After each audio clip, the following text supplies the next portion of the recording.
आपके सामने। भेल की स्थापना कब हुई है? भेल की स्थापना पहले भी आ चुका है। भारत हेवी इलेक्ट्रिकल्स लिमिटेड की स्थापना 13 नवंबर 1964 को की गई थी। आपको गैल की पूछ ले गैस वाला, तो इसकी स्थापना हुई है अगस्त 1984 को। अगला सवाल देखते हैं, सर्वाधिक प्रतिरोधकता निम्न में से किसकी है? तो ये विकल्प दे रखे थे। सबसे अधिक प्रतिरोधकता के केस की बात करें तो जो अवरोधक रहेंगे, जैसे कांच अवरोधक है, तो इसकी प्रतिरोधकता सबसे अधिक रहेगी अवरोधक की। तो आप कहेंगे सबसे कम। धातु की प्रतिरोधकता सबसे कम, उसके बाद मिश्र धातु, उसके बाद अर्धचालक। प्रतिरोधकता होती क्या है? प्रतिरोध का ही तो समानुपाती होता है गुणधर्म, एक तरीके से पदार्थ की प्रकृति पर जो डिपेंड करता है, ताप पर डिपेंड करता है, वो प्रतिरोधकता है। तो यहाँ पर आप देखेंगे धातुओं में अलग अलग, जैसे कि गोल्ड की प्रतिरोधकता सबसे कम, उसके बाद कॉपर की रहती है। तो यहाँ पर गोल्ड, सिल्वर, कॉपर, इनकी प्रतिरोध कम रहता है, इसलिए कॉपर जैसे वायर है, एल्यूमिनियम है, इनका यूज़ किया जाता है ट्रांसफर वायर वगैरह में। तो यहाँ पर आप देखेंगे कांच का प्रतिरोधकता है वो सबसे अधिक है। क्वार्ट्ज की कांच से भी अधिक होती है। आगे बढ़े उससे पहले मैं आपको बता दूं, आपके लिए गणेश चतुर्थी का बेहतरीन ऑफर टेक्स्ट बुक की तरफ से। जो कैंडिडेट अभी तक मॉक टेस्ट नहीं लगा रहे हैं, यानी कुछ किसी अच्छे ऑफर का इंतजार कर रहे हैं, तो ये आपके लिए बेहतरीन डील है। 2 दिन के लिए लिमिटेड टाइम के लिए डील है। बप्पा का आशीर्वाद ऑफर के तहत आपको जो 315 में 315 में ये डील मिल रही है, जो 500 रुपये की डील है। और इसमें जो आप टीटीजी के कूपन कोड यूज़ कर रहे हो, तो ये 349 से 315 यानी 10% का डिस्काउंट मिल जाएगा। तो कूपन कोड यूज़ करना बिल्कुल ना भूलें। और टेक्स्ट बुक पर ये जो मॉक टेस्ट रहते हैं सभी एग्जाम्स के लिए इंपॉर्टेंट, यानी ईयरली जो टेक्स्ट बुक पास है 580 प्लस एग्जाम्स के, रेलवे के बाद जितने भी exam, SSC, banking, defence, UPSC, other state level 2 CET वगैरह एग्जाम है, इन सभी के लिए ये मॉक टेस्ट एक ही आपके पास में मिल जाएंगे। 1 वर्ष की वैलिडिटी है। तो अभी इस डील को ग्रैब कर लेना, लिंक डिस्क्रिप्शन बॉक्स में है, टीटीजी के कूपन कोड से एक्स्ट्रा डिस्काउंट लेते हुए। अगला सवाल है, बेंजीन में कुल कितने सिग्मा और कितने पाई बॉन्ड होते हैं? इससे पहले बेंजीन की स्ट्रक्चर का सवाल ग्रुप डी में आ चुका है। तो बेंजीन में आप इस प्रकार की स्ट्रक्चर रहती है, ये बेंजीन की संरचना है। तो बॉन्ड की बात करें तो इसमें आपको देखने को मिलेंगे अल्टरनेटिव डबल बॉन्ड है, जैसे कि यहाँ पर डबल बॉन्ड है, फिर यहाँ पर डबल बॉन्ड है, उसके बाद यहाँ पर डबल बॉन्ड देखने को मिल जाएगा। तो यहाँ पर सिग्मा बॉन्ड कितने हैं? कार्बन कार्बन 6 कार्बन है, ठीक है। और कार्बन के साथ हाइड्रोजन भी है। तो हाइड्रोजन कार्बन के साथ बॉन्ड कैसे बना रहा है? सिग्मा बॉन्ड बना रहा है। तो इस तरीके से आप कहेंगे 6 सिग्मा बॉन्ड, तो ये हो गई। इसके बाद 6 सिग्मा बॉन्ड, कार्बन कार्बन के मध्य भी एक एक बॉन्ड है ना, डबल बॉन्ड में एक बॉन्ड, तो सिग्मा बॉन्ड है, एक पाई बॉन्ड है। तो पाई बॉन्ड कितने हैं? 1 2 3 पाई बॉन्ड है। और 6 carbon carbon sigma bond, 6 hydrogen carbon sigma bond, यानी 12 sigma bond plus 3 pi bond बराबर 15 बॉन्ड है टोटल। तो 12 सिग्मा 3 पाई करके ऑप्शन में था, ऑप्शन बी करेक्ट हो जाएगा। नेक्स्ट सवाल, पक्षी प्रवास क्यों करते हैं एक जगह से दूसरे जगह? और प्रवास में भी जैसे कि बहुत से पक्षी हैं रशिया से भारत में आते हैं और भारत से रशिया में जाते हैं, साइबेरियन सार्स वगैरह। तो ये पक्षी जलवायु परिवर्तन करके, जैसे कि अलग अलग जलवायु है, रशिया में ठंडा प्रदेश है तो वहाँ पर जाकर भारत में गर्मियों में, सर्दियों में आते हैं, वहाँ पर गर्मियों में वापस चले जाते हैं और अंडे देते हैं। तो जलवायु परिवर्तन है, इसका हो जाएगा करेक्ट। प्रिज्म में सबसे कम विचलन है किस कलर का है? ये भी रिपीट हुआ है, सभी को पता होगा विबज्योर से। जिसकी वेवलेंथ ज़्यादा है, तरंगदैर्ध्य ज़्यादा है, उसका विचलन। बाकी आप प्रिज्म का स्ट्रक्चर देखा है, जब प्रकाश की किरण ऐसे आती है और ऐसे मुड़ती है तो सबसे कम कौन सा कलर ऊपर आप देखते हो? रेड, वो ज़्यादा नहीं मुड़ा है, ठीक है। उसके बाद आप देखते हो ऑरेंज, येलो, ये इसका क्रम रहता है। और सबसे ज़्यादा विचलन होता है वो वायलेट का होता है। तो रेड का सबसे कम विचलन होता है। अगला सवाल, जलीय जंतुओं के लिए उत्सर्जक उत्पाद कौन सा है? कौन सा जलीय जंतु है, उत्पाद है, वो उत्सर्जित करते हैं ज़्यादातर? अमोनिया। अमोनिया कॉमन रहेगा सभी जलीय जंतुओं का, ये उत्सर्जित उत्पाद रहेगा ही रहेगा अमोनिया, क्योंकि ये पानी में आसानी से घुलनशील हो जाता है। नेक्स्ट वाला देखते हैं, which of the following is not endocrine gland है? कौन सी अंतःस्रावी ग्रंथि नहीं है?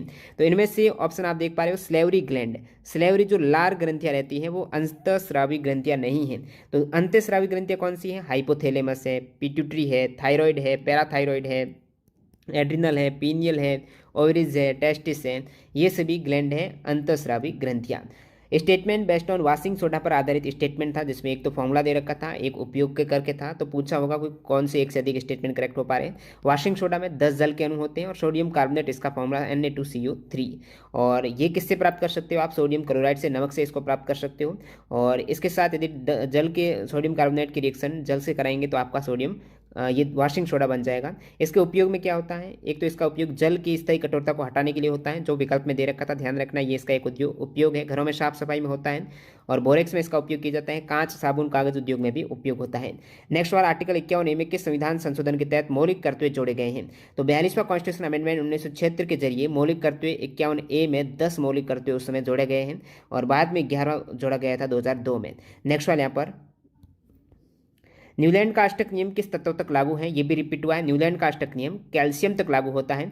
न्यूलैंड है जो 1865 में ये आविष्कार ने दी है। अष्टक सिद्धांत है, पहला तत्व हाइड्रोजन था और अंतिम तत्व 56वां है जो थोरियम था। और ये आप देख सकते हो, इससे पहले पूछा गया है कौन से न्यूलैंड के ऑक्टेव को फॉलो करते हैं, तो Li और सोडियम का आ चुका है इससे पहले, बेरिलियम मैग्नीशियम का आ चुका है। तो ये सभी आपको याद रखना है कौन सा तत्व आपस में गुणधर्म समानता दर्शाएंगे। 2005 में कौन सी शास्त्रीय भाषा, तीसरी बार रिपीट हुआ सवाल, अलग अलग सवाल जरूर आया लेकिन मैंने एक्स्ट्रा फैक्ट में बता दिया था। पहला सवाल आपकी ग्रुप डी में आया था कितनी शास्त्रीय भाषा है, तो आपने कहा 6 भाषाएं। दूसरा सवाल आया था शास्त्रीय भाषा जोड़ने के नियम कौन से हैं, कौन सा नियम नहीं है, तो ये 4 नियम, एक तो 1500 से 2000 वर्ष से अधिक पुरानी हो। सेकंड बात करूँ नियम की, तो ये जो भाषा है इसका प्राचीन साहित्य आपको मिलता हो, जिसे बोलने वाले लोगों को पीढ़ियों के द्वारा एक मूल्यवान विरासत के रूप में मिले हो। शास्त्रीय भाषा और साहित्य आधुनिक भाषा और साहित्य से भिन्न होना चाहिए, ये है इसके जोड़ने के नियम।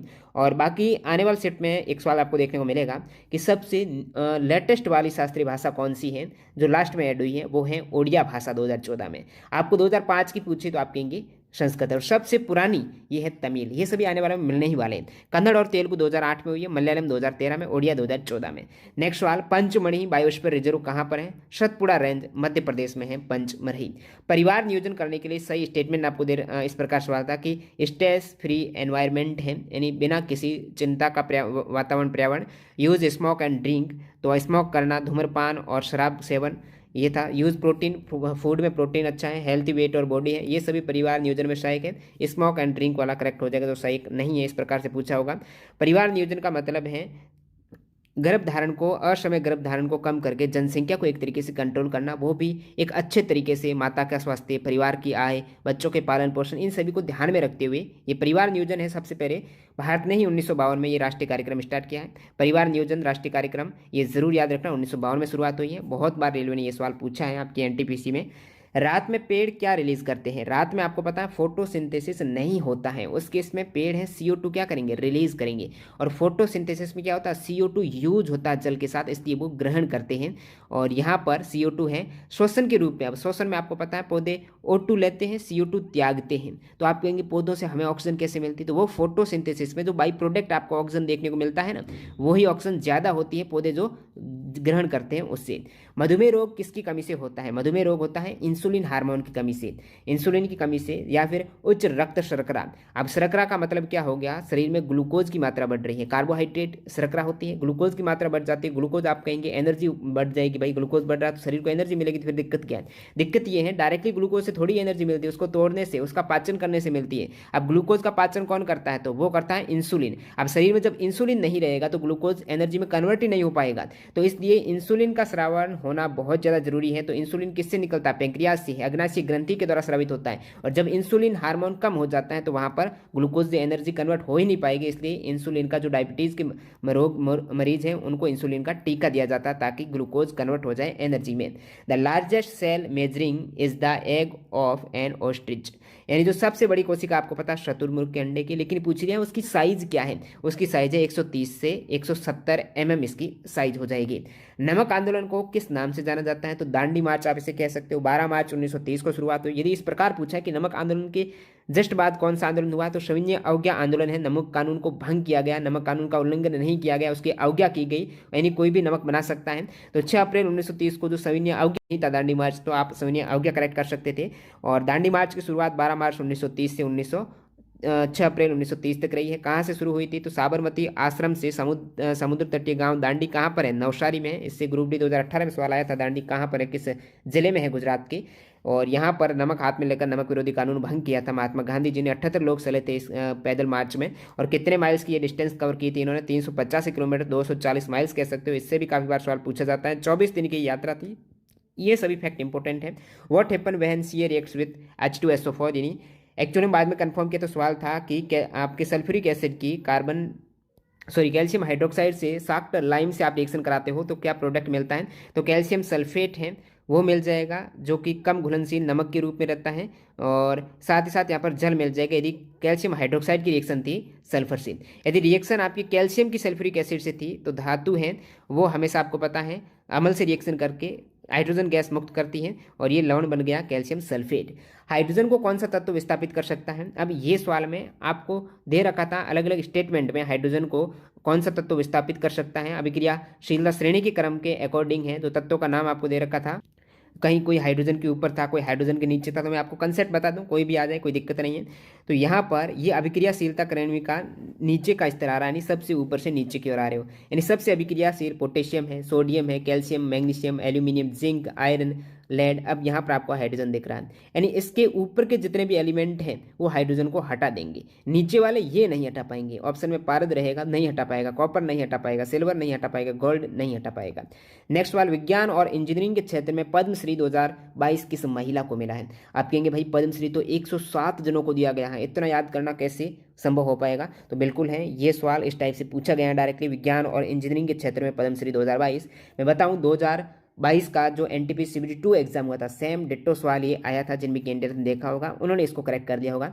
वैसे विज्ञान और इंजीनियरिंग के क्षेत्र की बात करूं 2022 में टोटल 7 जनों को ये अवार्ड दे दिया गया है। अब इन 7 में से महिला एक ही है, तो ये महिला का पूछ लिया इन्होंने। सुश्री संघमित्रा बंदोपाध्याय पश्चिम बंगाल से हैं, इनको मिला है पद्मश्री। विज्ञान और इंजीनियरिंग के क्षेत्र में आपको पूछ लें कितने जनों को पद्मश्री मिला, आप कहेंगे 107 को। पद्म भूषण 17 को है, पद्म विभूषण 4 को है। इनसे बार बार सवाल आ रहे हैं, आपको बार बार इसको पढ़ना होगा तभी याद हो पाएगा। नेक्स्ट वाला लिखते हैं यहाँ पर, किस मंत्रालय ने 19 जून 2021 को विश्व सिकिल सेल रोग, तो यहाँ पर सिकिल सेल रोग दिवस मनाने के लिए जो किस मंत्रालय ने 19 जून 2021 को दूसरा ऑनलाइन राष्ट्रीय सम्मेलन आयोजित किया है सिकिल सेल रोग पर? तो सिकिल सेल रोग पर दूसरा ऑनलाइन राष्ट्रीय सम्मेलन है वो जनजातीय मामलों के मंत्रालय के द्वारा आयोजित किया गया है। और इनके साथ साझेदारी किसने की है? तो साझेदारी फिक्की है, नोवार्टिस है, पिरामल फाउंडेशन, अपोलो अस्पताल, ये सभी के साथ साझेदारी रही है। 16 सेंटीमीटर फोकस दूरी वाले अवतल लेंस से 24 सेंटीमीटर दूरी पर 2.5 सेंटीमीटर की वस्तु रखी जाती है। प्रतिबिंब की ऊंचाई, बार बार इस टाइप से सवाल आ रहे हैं और आप सभी उनको बार बार करेक्ट कर रहे हो, क्योंकि इसका कंसेप्ट ऑलरेडी मैं 2 घंटे की वीडियो में बता चुका हूँ। ये न्यूमेरिकल का सवाल आप एक तो सही करने के लिए कार्तिक की चेहरे परिपाटी है, उसमें कोई भी आपका डाउट नहीं होना चाहिए। अवतल लेंस का यहाँ पर पूछा है, तो अवतल लेंस में आपको पता है हमेशा फोकस दूरी हो गई या फिर तिर्ज्या हो गई वो नेगेटिव में रहने ही वाली है। और लेंस फॉर्मूला आपको अप्लाई करना है 1/f बराबर 1/v माइनस 1/u, ये लेंस फॉर्मूला है। और इसमें आपको आवर्धन का भी यूज लेना पड़ेगा, क्योंकि प्रतिबिंब की ऊंचाई ज्ञात करनी है और साथ साथ बिंब की ऊंचाई दे रखी। तो आवर्धन क्या होता है? आवर्धन होता है h'/h, यानी प्रतिबिंब की हाइट बटा बिंब की हाइट, और लेंस के केस में v/u पॉजिटिव। अब यहाँ पर वैल्यू आपको रखनी पड़ेगी सभी कार्तिक चयन परिपाटी के अकॉर्डिंग। जब अवतल लेंस की बात हुई है, अवतल लेंस में जो बिंब है जिस डायरेक्शन में बनता है उसी डायरेक्शन में, जिस डायरेक्शन में बिंब है उसी डायरेक्शन में प्रतिबिंब भी है। यानी बिंब की दूरी और प्रतिबिंब की दूरी v और u दोनों नेगेटिव रहती हैं अवतल लेंस में। तो सबसे पहले तो फोकस दूरी आपको दे रखी है 16 सेंटीमीटर, तो एफ के स्थान पर आप रखेंगे 16 सेंटीमीटर, वो भी क्या रखेंगे? नेगेटिव में रखेंगे -16। वी के स्थान पर आप क्या रखेंगे? आप कहेंगे वी तो ज्ञात करेंगे हम, ठीक है कर लो याद। और वस्तु की दूरी है 24 सेंटीमीटर है, यानी -24 और आप यू करना पड़ेगा एक तरीके से यहाँ पर, फिर आपको वी की वैल्यू मिलेगी। जो वी की वैल्यू मिलती है, जो भी माइनस प्लस में मिले वो आपको कंसिडर करना है। वी की वैल्यू आपको माइनस में ही मिलने वाली, वो माइनस की वैल्यू यहाँ रखेंगे। यू की वैल्यू ऑलरेडी यहाँ पर है, माइनस माइनस प्लस में आ जाएगा। तो हाइट ऑफ जो इमेज है वो भी प्लस में आने वाली, क्योंकि ऊपर की डायरेक्शन में ही बनने वाली। और एच आपको दे रखा ऑलरेडी 2.5 सेंटीमीटर है, वो प्लस में लेना है, तो एच डैश निकल के आ जाएगा। थोड़ा आपको करना पड़ेगा ये सवाल। अगला सवाल है, 15 सेंटीमीटर त्रिज्या वाले गोले को काटकर उत्तल दर्पण बनाया जाता है, उसकी फोकस दूरी प्लस माइनस दोनों करके ऑप्शन था, यानी 7.5 सेंटीमीटर प्लस भी था माइनस था। तो मैंने बार बार बताया उत्तल चाहे दर्पण हो चाहे आपके लेंस हो, दोनों ही पॉजिटिव रहेगी। फोकल लेंथ पॉजिटिव मतलब रेडियस पॉजिटिव। तो 7.5 सेंटीमीटर आधी होती है त्रिज्या की फोकल लेंथ। ओलंपिक 2021 में किस खेल में भारतीय टीम ने पदक जीता है? अब पूछा है भारतीय टीम ने, खिलाड़ी का नहीं पूछा है, टीम का। टीम में जैसे पुरुष हॉकी टीम है, तो पुरुष हॉकी टीम ने ओलंपिक 2000 जो टोक्यो ओलंपिक 2020-21 में हुआ है, तो उसमें पुरुष हॉकी टीम ने पदक जीता, वो ब्रॉन्ज मेडल जीता। तो भारत की 4 ब्रॉन्ज मेडल है ओलंपिक 2020-21 में। 4 ब्रॉन्ज मेडल में एक तो पुरुष हॉकी टीम का, भारत ने किसे हराया था? जर्मनी को हराकर जीता। सेम सवाल CBT 2 में आया था कि भारत ने किसको हराकर ये हॉकी में ब्रॉन्ज जीता है तो जर्मनी को हराकर। हॉकी में सिल्वर मेडल जीता था ऑस्ट्रेलिया ने, गोल्ड बेल्जियम का था। इसके साथ साथ 4 ब्रॉन्ज में, एक तो हॉकी टीम का, बाकी बजरंग पूनिया ने, पीवी सिंधु ने और लवलीना बोरगोहेन ने जीता है, तीनों ने ही ब्रॉन्ज जीता है। अब आपके लिए इंपॉर्टेंट क्या है, कौन से भार वर्ग में जीता है, इससे सवाल पूछे जाते हैं। तो बजरंग पूनिया 65 किलोग्राम, लवलीना बोरगोहेन बॉक्सिंग से है, स्पोर्ट इनका बॉक्सिंग है बोरगोहेन का, 69 किलोग्राम में जीता है। ये है कहाँ से, असम से है, ये राज्य से भी पूछा जाता है। पीवी सिंधु हैदराबाद से है, ठीक है। तो पीवी सिंधु ने जीता है ब्रॉन्ज मेडल ये बैडमिंटन में। सिल्वर जीता है 2 प्लेयर ने, रवि कुमार दहिया और मीराबाई चानू, दोनों का वेट याद रखिएगा। कौन से भार वर्ग में, रवि कुमार दहिया 57 किलोग्राम में, मीराबाई चानू 49 किलोग्राम में। गोल्ड नीरज चोपड़ा ने जीता है, जेवलिन थ्रो ने 87.58 मीटर का भाला फेंका था। टोक्यो ओलंपिक 2020 में भारत की रैंक क्या रही थी, 48वीं रैंक रही थी। 2 सिल्वर, 4 ब्रॉन्ज, 1 गोल्ड, यानी 7 मेडल इंडिया के रहे हैं टोक्यो ओलंपिक 2021 तक। अब स्थिति भारत की क्या आ गई है, वर्तमान में टोक्यो, ओवरऑल टोक्यो में भारत के 35 मेडल हैं।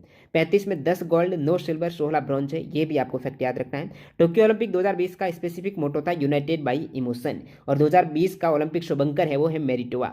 नेक्स्ट वाला देखते हैं, नीति आयोग का अध्यक्ष, साथ साथ मेंशन था अंतरिक्ष विभाग, परमाणु ऊर्जा विभाग, इनके अध्यक्ष कौन है, तो प्रधानमंत्री मोदी जी हैं। तो मोदी जी के पास में वर्तमान में कार्मिक, लोक शिकायत, पेंशन, अंतरिक्ष विभाग, परमाणु ऊर्जा विभाग, ये मंत्रालय और नीति आयोग के भी अध्यक्ष हैं। कौन सी नदी जो पश्चिमी घाट के पर्वत महाबलेश्वर से निकलकर महाराष्ट्र, कर्नाटक, तेलंगाना, आंध्र प्रदेश में होते हुए बंगाल की खाड़ी में गिर जाती है, यानी जो महाबलेश्वर पर्वत है महाराष्ट्र में, वहाँ से नदी निकलती है कृष्णा नदी, ठीक है। कृष्णा की जो ट्राइब्यूटरी है, उपनदियाँ हैं, उसमें कोडानी, वेना, कोयना, पंचगंगा, दूधगंगा, तुंगभद्रा, घाटप्रभा, मालप्रभा, मूसी है। और साथ ही साथ जो कृष्णा नदी के किनारे बसी हुई सिटी है वो है विजयवाड़ा। अगला सवाल लिखते हैं यहाँ पर, स्विस ओपन बैडमिंटन 2022 का खिताब किसने जीता है, तो स्विस ओपन बैडमिंटन 2022 का खिताब मार्च 2022 का करंट अफेयर्स ये भी, तो मार्च 2022 के आज इससे अपने करंट अफेयर्स पूछे गए हैं। पीवी सिंधु ने ये जीता है स्विस ओपन 2022 का खिताब। उन्होंने थाईलैंड की बुसानन ओंगबामुरुम्फान को हराकर ये महिला एकल खिताब जीता है। प्रोफेसर नारायण प्रधान को किस क्षेत्र में उनके उत्कृष्ट योगदान के लिए वैज्ञानिक अनुसंधान के लिए 31वें जीडी बिरला पुरस्कार से सम्मानित किया गया है। जीडी बिरला पुरस्कार है, किसे दिया गया है, याद रखिएगा, प्रोफेसर नारायण प्रधान को दिया गया है। आपको किसे दिया गया ये नहीं पूछा है, किस क्षेत्र में इनको दिया गया वो पूछा है। तो भौतिक विज्ञान क्षेत्र में उनका अर्धचालक जो नैनो क्रिस्टल है, उत्सर्जक अर्धचालक पर प्रकाश का, उस पर उन्होंने शोध किया है। कौन सा पर्व उड़ीसा में मनाया जाता है, विकल्प था रज पर्व, जैसे रजो पर्व बोलते हैं, मासिक धर्म से संबंधित ये पर्व है। और ऐसा माना जाता है इनके अकॉर्डिंग कि इस दौरान धरती माता यानी भूदेवी है वो मासिक धर्म से गुजरती है। नेक्स्ट बार निम्न में से किसका कंपोस्ट जो खाद होती है, कूड़ा खाद है, कचरे से, कूड़े से बनाई जाती है, किसके द्वारा, कौन सा, किस प्रकार का कचरा उसमें चाहिए। ई कचरा है जो गैजेट वगैरह होते हैं, मोबाइल फ़ोन एक तरीके से ई कचरा यदि आप फेंक देते हो, ईयरफोन, इस प्रकार ई कचरा तो नहीं होगा कूड़े खाद में। मेडिकल अपशिष्ट भी नहीं होगा, घरेलू अपशिष्ट जरूर होगा, घरेलू जो भी कचरे हैं उनसे आप बना सकेंगे। कौन सा गुजरात में स्थित वन है, गिर वन है, इजी सवाल है। गिर वन्यजीव अभ्यारण्य प्रसिद्ध है, एशिया में